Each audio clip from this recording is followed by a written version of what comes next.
Bad weather today, leaving some across the state without power.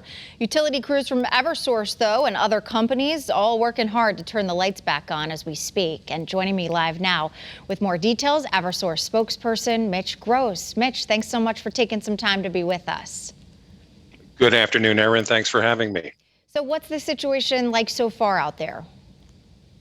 Well, there's still a lot more to come, unfortunately. I was just listening and watching Mark's forecast as well. And, continuing bands of rain, continuing hazard winds are a possibility throughout the overnight hours. And with lots of rain and wind and still a lot of leaves on those trees, there's the potential for more problems. But we have just hundreds and hundreds of people standing by or already at work, and we'll stay on the job if you have an issue with your power. Absolutely. And what's the extent of the outages so far, Mitch? Well, right now we have just under 1,300 customers without power. We have 1,270,000 customers around the state. So it's a small number right now, but we understand that those people want their power back on as quickly as we can get it back to them, and we're working on it, and we'll do everything we can to do that. We have been getting a lot of rain over the last few months. Now you throw all the leaves into it. The ground is already saturated. Are those just some of the obstacles that crews are going to be out there dealing with today?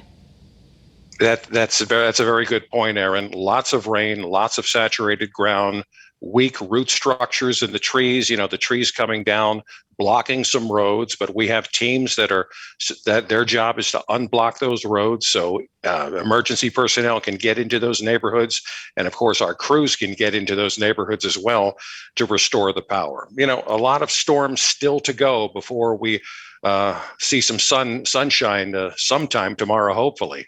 And then, unfortunately, like Mark said, we may be hit again. So we are keeping that in mind as well. As far as folks who maybe lose power or currently don't have power, who should they call? What should they do? What's their best bet? If you're an Eversource customer, call us, 800-286-2000. That's the number. If you are without power and you are running a generator, please be careful. Make sure it's positioned in the right place, away from vents, away from windows, that it's been properly installed, that transfer switch is engaged.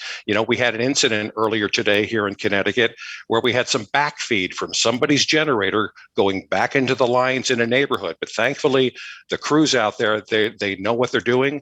They're the best in the business. They were able to figure out where the backfeed was coming from and get everybody back on safely. So keep that in mind. And also keep in mind, high winds, tree limbs coming down, down lines are a possibility. If you see a down line, stay away from it.